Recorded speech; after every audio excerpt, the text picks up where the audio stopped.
and welcome back to the 2024 Virtual International Conference. I'm Ken Kopacki, and with me today is Jenna from the USS Kitty Hawk, and she is going to be talking to us. Hello, Jenna. Welcome. Hi. So hello everybody. Normally I look a lot cooler because I would have a big bird of prey on my arm, but unfortunately it is convention season, which means it's also COVID reemergence. So I'm dealing with that right now. So apologies if I have to cough, but I did put together um,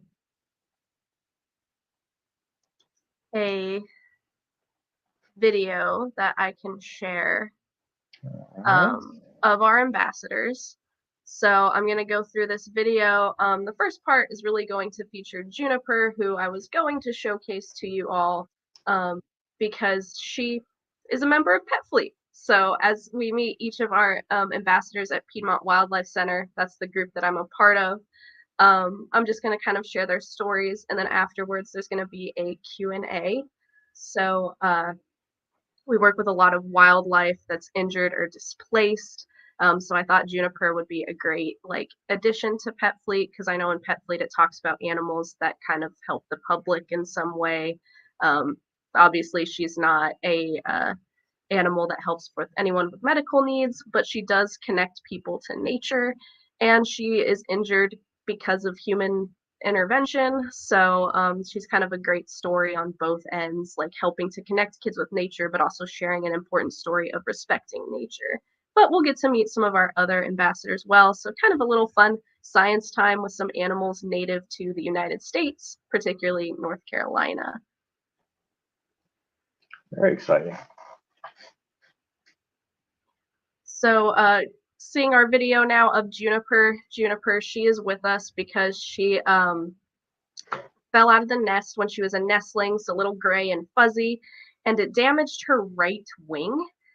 And so when she fell, she was found by a group of people that unfortunately decided to keep her as a pet. And in the United States, that is super illegal. Like, you cannot keep native wildlife, particularly birds, as pets.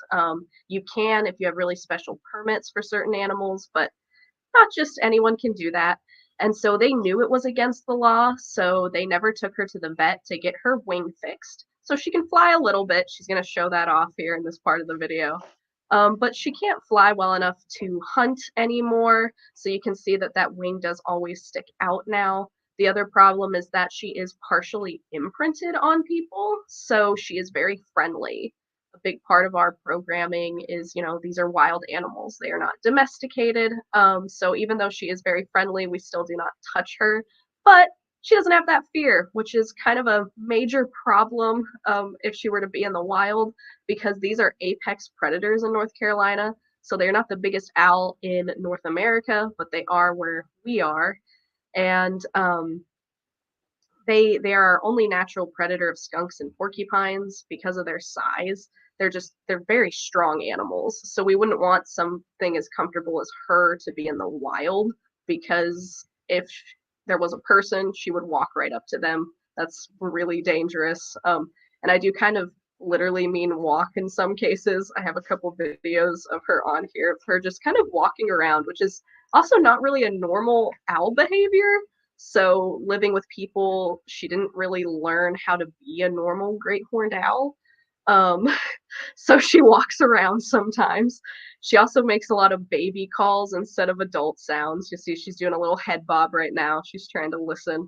But in the wild, if she lived that full time with her parents, she would have learned how to hunt, how to talk, like how to be an adult great horned owl. So since she was essentially kidnapped from the wild, she never got those life experiences.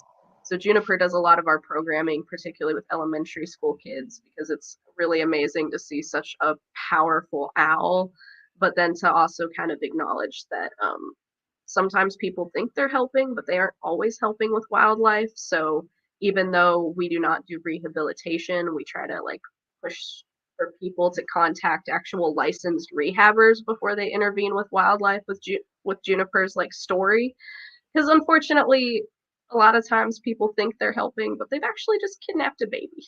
Um, so Juniper, she's kind of our great ambassador for that. And then it's just really cool to see this just giant, powerful bird. So she's showing off her ability to turn her head right here. She always has her plumicorns down, which is very different compared to our other great horned owl, which we'll see in just a minute, which is Tony.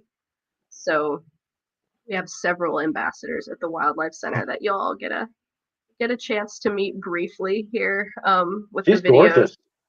She She's absolutely gorgeous. Yeah, so she's like the first great horned owl we had that really looked like one. We had one in the past named Bella who had a lot of skin conditions. So like Juniper, you can see here in this picture, like her talons are about, or video, her talons are about 4 inches long. Owls have feathers covering most of their body, so they have like those feathers on their feet, completely covering their face. Owls tend to swallow their food whole, so her beak looks small, but like she could swallow a young rabbit. So Wow. yes, big bird, weighs about 5 pounds.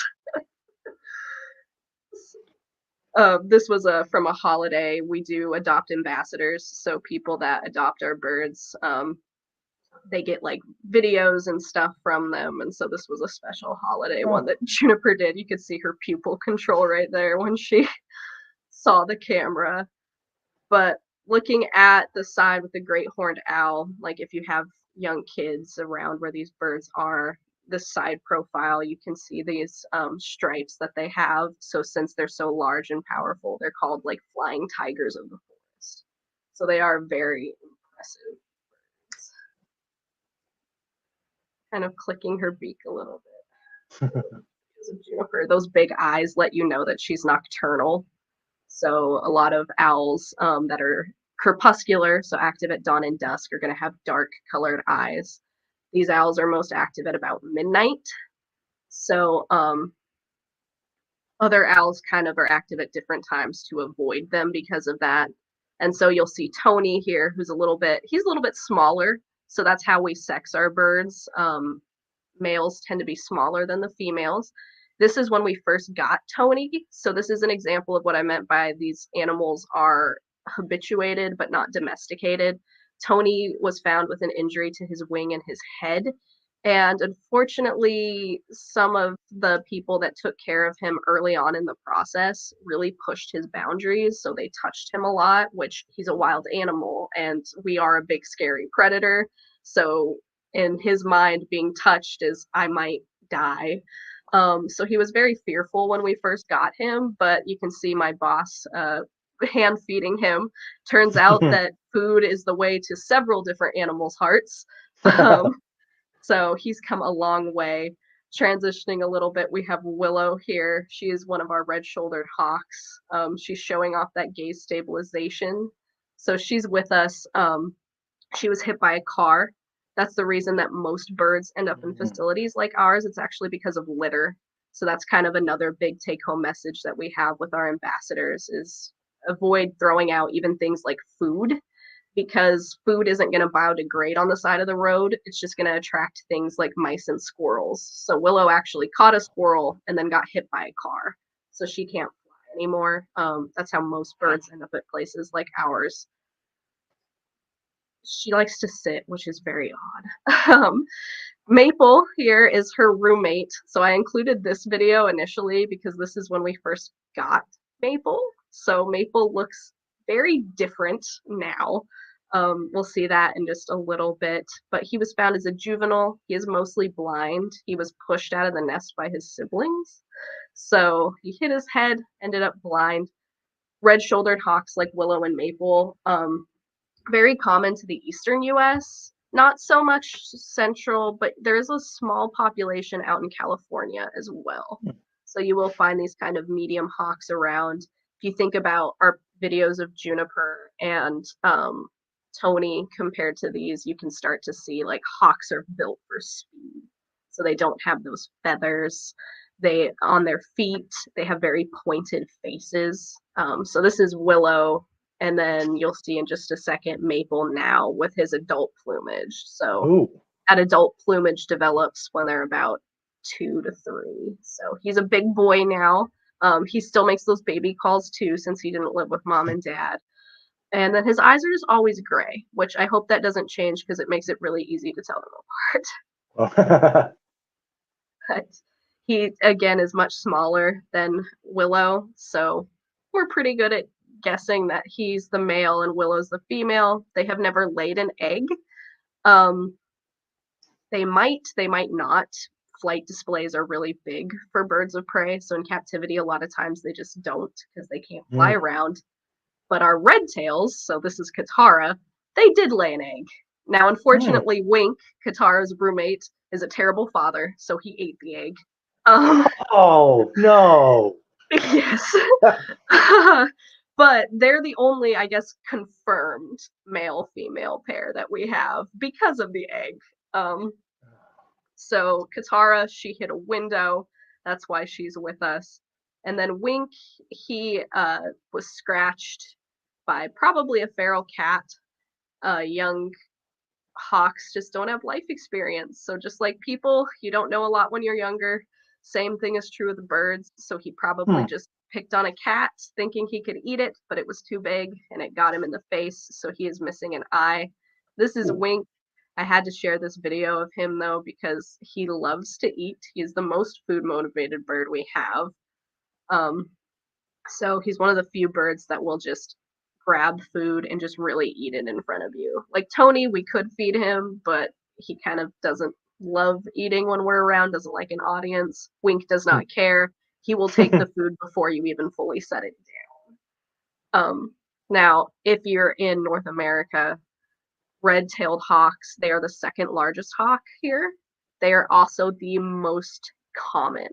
So you can find them in pretty much the entire United States, Canada, and Mexico. If you live in the western US, you have the largest hawk, which is the Pharyngeus hawk. So they are bigger than our red tails. But our red tails is also where you get the sound of an eagle in a movie. So that loud one-note shriek, that is a red-tailed hawk call. That is not a bald eagle call, even though they use it all the time. What is he eating? He is eating a dead rat.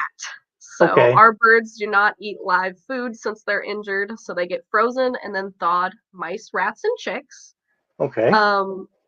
They are spoiled, so they will not eat guts. So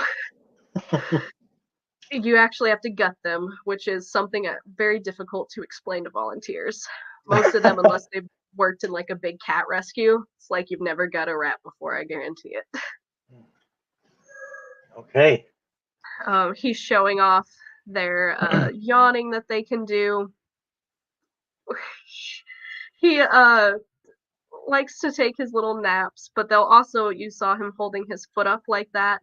Birds, they don't really lay down as adults, so that foot up is a way for them to relax. It's also a way for them to regulate their body temperature. Same with this that he just did is called a rouse. So a rouse is when they stick up all their feathers and then they fluff them all out, acts as an AC to kind of cool them off. It's also a sign of comfort. So they won't do that unless they're really comfortable.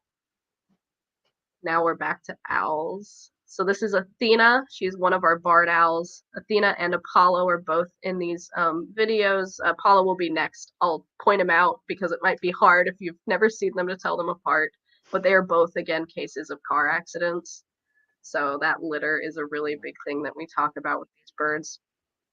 Barred owls, they are kind of a medium size. They're the crepuscular ones that I was mentioning. So that's why they have those dark eyes. For anyone that doesn't know that vocab word, crepuscular is active at dawn and dusk. So they are not truly nocturnal. They are also very territorial. So these owls make a very distinct call. Sounds like who cooks for you, who cooks for you all. I don't know how it'll sound over the microphone if I try, but it's kind of a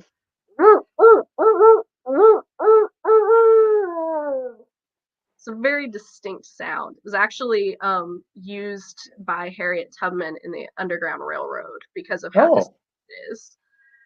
So they'll primarily be on the East Coast. However, barred owls are generalists. So if you ever kind of really get into science, at first you'll hear trees are good.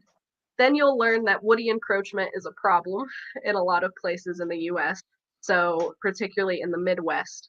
So barred owls have been expanding. This is Apollo, so he's a little bit different from Athena, a little bit lighter. Oh. But barred owls have been expanding to the Midwest, and then they've also been expanding into Washington State, where they are now causing a problem for the northern spotted owl, which is endangered out there. They're actually eating them, taking their home, even hybridizing with them.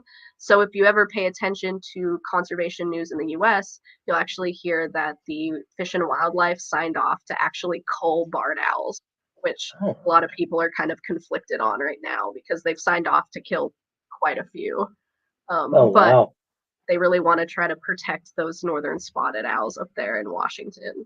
And the barred owls are just better at everything than they are. So now I wish I could have audio on this, but that clicking that Apollo is doing, that is a territorial clicking. So as I mentioned, these are very territorial birds. He's not mad. He's just letting us know that we're kind of in his space. So when he's blinking, you'll see that third eyelid come down that birds have. A lot of animals do, but the owls tend to move very animatronically. It's actually why Apollo is a pretty popular bird to have in programs because of this like very slow animatronic head swivel that he has. Mm-hmm. He's also just very curious. He's one of our younger birds, so this video was actually taken think when it was raining, and he loves the rain. So there's like a little compilation I have afterwards of him just refusing to sit still for a 40-second video because he wants to fly up and look out the window. Mm. But you'll kind of see his just enjoyment for being outside. He likes to sunbathe too. That's what he's doing in this video. That's kind of one of our precursors to get birds at our wildlife center. Not only do they have to be non-releasable, they have to be comfortable around people. Because if they're not, they'll just be stressed the entire time we're with us. We don't want that. Edgar is our kind of honorary raptor at the wildlife center. So he is a raven. Good name. Yes, he's Good the world's name. largest songbird. So he is a passerine. But yes, it's a very apt name. He is with us as a case of poaching. So he was actually shot 4 times with a shotgun. Somehow survived that. Do not know how. But he is obviously our most intelligent animal, honestly, that we have. Everyone is always like the owls are symbols of wisdom. They must be wise. Owls are not wise. They are very good at instinct, but they are not smart. Edgar, they actually estimate that he has the intelligence of around a 6-year-old. So he's capable of novel learning, which is very impressive. He can also use tools. Just saw he opened a little container. So he does not actually do off-site programs because he remembers what happened, and he's just never been comfortable enough around people to let us put him on a glove. Which, you know, I can respect. Yeah, you gotta let them have that. Yes. Ravens, you're going to primarily find them in colder places. So, as I mentioned, we're in North Carolina. Ravens are very uncommon here. Occasionally, you'll find them in the mountains. Edgar's actually from Washington State, so these are cold-adapted birds. Believe it might be this video. You might notice you can actually see his breath. Yeah, I just saw it there very briefly. Oh, yeah. So they have a very high metabolism, which helps them to stay warm in colder climates. But it does mean living here in North Carolina during the summer, he has a dedicated team who goes in and mists him. So he doesn't get too hot in the summer. Yes. And then he's probably the bird that enjoys the winter the most out of probably all the animals, actually. He probably enjoys the winter the most. He's plotting. I could just tell he's scheming. He does. when we have to treat his feet, he will stare at your fingers when you're holding him, and you can tell that he's looking for the finger to like grab, and he'll try. You can like see the wheels turning in his head as he looks at each finger and decides which one he thinks he can get to. You have to do a very careful hold. He has gotten our research and husbandry coordinator once, like got her right in the forehead. He's very Ooh. calculating. But luckily he's never hurt anybody. He's just like, That's please let good. me. Ah. And so now we transition into the other animals.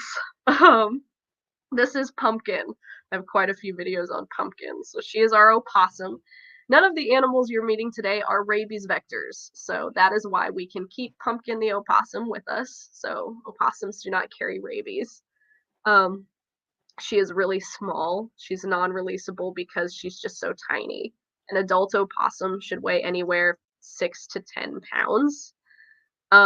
She weighs 3, so very little. She is also a case of why we shouldn't litter, because her mom was attracted to food on the side of the road and got hit and killed by a car. But opossums, being marsupials, they have that pouch to carry their babies. So a lot of times the babies survive that. So Pumpkin and her siblings survived that, and they were raised until this little opossum, they were like, nope, can't go back into the wild, you're too small. But all of her siblings got to go back into the wild. She is an avid eater. One of the reasons I have so many videos of her is because of how cute she is. So as I mentioned, that ambassador program that we have, people consistently want birthday videos from the opossum. So I've got a lot of opossum content because of that. She does kind of look like a giant rat, but again, she's a marsupial. So if you're in Australia, she's a cousin to a lot of animals you have out there. She is an opossum, so possums are not found in the United States. They're a lot smaller. Example of that would be a sugar glider. Did not know that. Yes, it is kind of a colloquial, if I said that right, term that we use for opossums, kind of like how people call vultures in the US, they call them buzzards, but they're not. Buzzards are actually buteo hawks, so that would be things like red shoulder and red-tailed hawks. Well, we've got a couple of questions that have come in. Yeah. Which animals do you predominantly work with at the center? Yeah, so I work with pretty much all of the animals. So at the Piedmont Wildlife Center, we do primarily education, and my job is to take animals to schools, senior centers, public events, and really it's just kind of depending on which animals that they paid for / wanted to see / which animals wanted to work with me that day. Because again, these are not domestic animals, so if they don't want to work, we don't work. So normally at a program, I will take 2 birds, a mammal, whether that is our opossum or we have rabbits as well, and then some of our reptiles. North Carolina's state reptile is the box turtle, so we have a lot of box turtles. We have a diamondback terrapin that is a threatened species in North Carolina, and I think it might be higher than that on a federal level. I know in Maryland it's actually endangered. And then we also have several snakes as well. So I work with all kinds. I am the snake person at the Wildlife Center. So, for example, I had to move a copperhead last week because it was too close to some of the campers we had on site.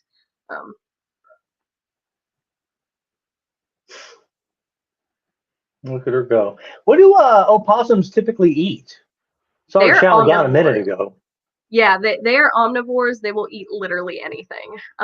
They eat ticks, which is really cool. It's disputed in how well the study was done, that a lot of people quote for that. But there are like videos of them eating ticks off of deer. So they do eat ticks. They'll also eat a lot of other insects, fruits, vegetables. Persimmons are a wild plant out here, for example.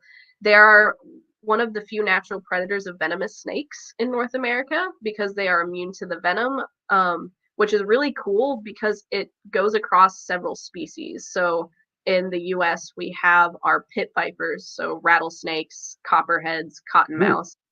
But then we also have elapids, which is the coral snake, and they have immunity to both kinds, which is great. Yeah, I don't like snakes. Oh, well, then unfortunately, you're not going to like Garnet's video.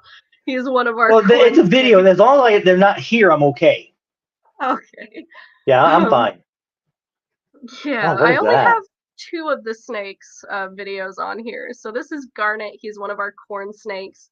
The other one looks very different. So it'll be Wilbur, Western hognose. So they're a great way to introduce kids to snakes because yeah, snakes are animals that people a lot of times aren't comfortable with.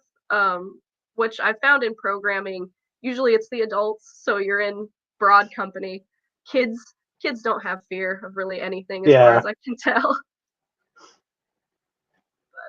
Most of our snakes are owner surrenders. We do have one snake who was stuck in garden netting and she got really badly scarred. So she can't actually eat things as big as she normally would be able to. So normally snakes can eat something twice as wide as the widest part of their body.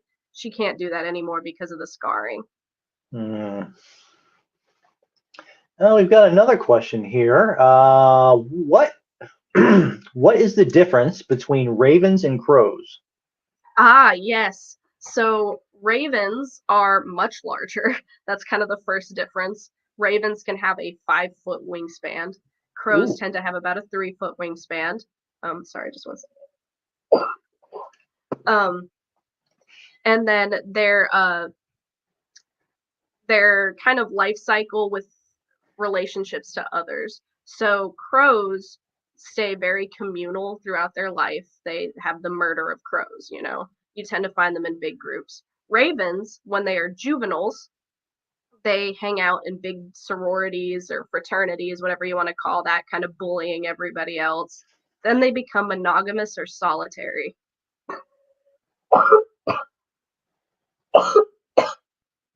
Sorry. No problem. Give me just a minute. I'm gonna. You can mute me, maybe. Sorry.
So sorry You about okay that. there? That's kind of No problem. yeah, that's why I'm not holding the bird today. No problem at all. Take your time. Yeah. But yeah, so those are kind of the two main differences between them. Really when they're most active with each other. Look at that turtle go. Is That that a is box Bob. turtle? Yes. So box turtles, if they have the name box, that means they can close their shell. So other turtles can hide in their shells but can't close them. So this is Oh, Bob. He's one of our box turtles. he looks like a bob. Yeah.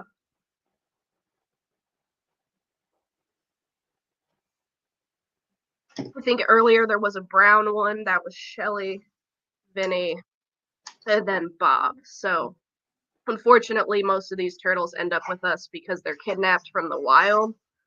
Um, this is actually one of the wild turtles at the Wildlife Center, so we're part of a 100-year-long mark recapture study. She was laying eggs, so Oh, it's pretty wow. cool.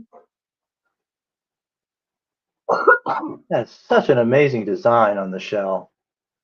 Yeah, that pattern is as unique to them as our fingerprints are to us. So Amazing.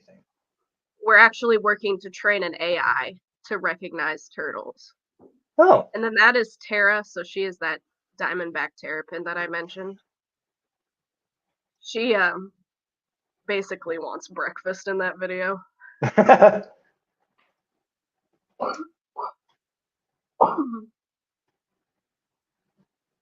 And then the last the last two videos are of our domestic rabbits. So wild rabbits like cottontails, they are the bottom of the food chain. So if we were to take them in front of a room full of like 50 kids, they'd probably have a heart attack. So we use domestic rabbits. Parsley was just found on the side of the road. Thank you. That is, we did a mammal madness thing with basketball, so she is picking her team. Okay. And then the second one, Clover, is an owner surrender. So rabbits are very cute, but they are not good pets for little children. So unfortunately, the kids got bored very quickly and wanted a dog. So that's how Clover came to be with us. That's Clover.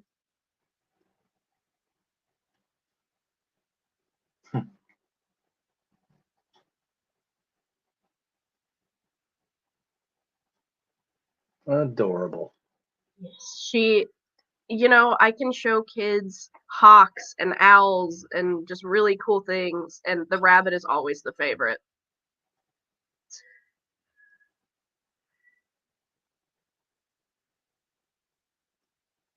Clover eating clover right there.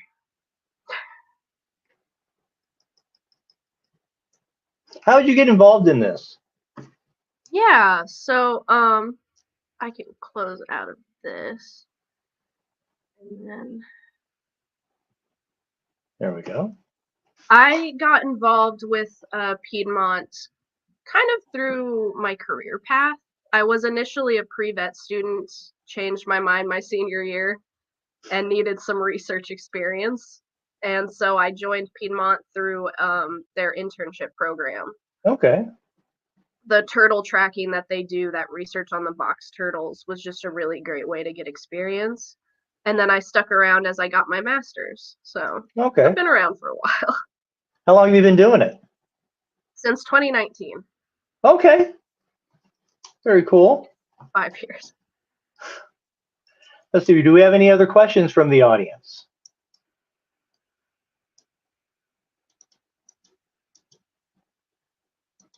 I'll give everyone a chance to mull that. Yeah. Who's your favorite animal? I'm sorry. Oh, what were you saying? No, I can also add this just as a background if people don't want to just stare at my face. My favorite animal to work with it's definitely the snakes. Like I'm the snake person at Yeah. that's who I like working with. I don't know, I feel like they're very simple creatures. They don't have, their brains are so small. Like they don't have a lot of thoughts. Their thoughts are, I want to be warm, I want to be cold, I want to eat.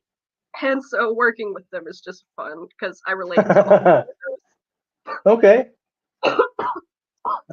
Okay, we got a question from the audience. What is the hardest snake to work with? That would be the rat snake. Okay. Oh, sorry. Rat snakes are very feisty. They're not venomous or anything. They just they have big opinions. Oh, okay. All right. Let's see. Anything else? Anyone else have any questions? Oh, how many animals does Piedmont have? House? Care for? 26 right now. Okay. Okay, and we've got another one. What's been the biggest surprise for you while working at the Piedmont Wildlife Center? Ooh, that's a good one. I think the biggest surprise was how much pretty much anyone of all ages gets from the programs. Uh, Most of the programs are targeted towards kids, but pretty consistently when you do a kid program, the adults come to you afterwards and they are like, that was amazing. I learned so much. And it just kind of showcases like why what we do is so important, because there is a very like disconnect that a lot of people have between themselves and the nature in their backyard. Um, like somebody can run up to you and tell you everything that they know about tigers. They don't live where tigers are. um, and so it's just like, yeah, but did you know about this owl that lives in your backyard? And they're like, no. And it's just like, maybe let's learn about our wild neighbors a little bit. Hmm. Oh, let's see. Okay, here we've got another question. In Michigan, box turtles are declining, and they're now listed as special concern, as a special concern species. Are they declining in your region? So right now, there isn't any evidence to support that, but that's what that 100-year-long study we're a part of is for. So box Okay. turtles theoretically can live about 100 years. Wow. Typically in the wild, it's about 65, but they can. And so that's kind of what that's for. There's places all over the state that are collecting data for that, and then there is a researcher here in North Carolina that data gets funneled to. He published a paper, I want to say in the last 2 years, with the first like preliminary like 10 years of data or something to that effect. So there's not like significant declines right now, but there was a decline. So box turtles, Okay. they're very attached to their home. They actually have an internal compass that tells them where home is. They'll spend most of their life in an area the size of a football field. So when you start building roads or houses on top of that, there's going to be a lot of problems. Okay. Another question came in. What are the most intelligent wild animals? Wow, that's a A lot of good good questions. question. Yeah. um, my impulse would be octopus, but I don't actually know. um, Octopi are super intelligent. Like they're sentient levels of intelligent. Like Um, smarter than dolphins? Because dolphins are oh supposed yeah. to be pretty smart. Really? Octopi, they they're capable of spite, which is interesting. I can dig that. Yeah, they're very smart creatures. Unfortunately, most of my knowledge is limited to North Carolina wildlife, which I don't know if Mhm. we have a lot of octopi out here. Probably not. You At never least know. not in the Piedmont. Kind of landlocked here. All right. Unless we have any other questions, thank you very much for your time. It's been a great presentation. Thank you so much. Learned some new things. And Yes. Sorry it we will wasn't go in. quite so professional. Oh, no, you did just absolutely fine. You were great. We're going to go and wrap this up. You can go drink some water and, deal with that. And thank you all. And we will be resuming live programming shortly. Thank you so much. Thanks for having me.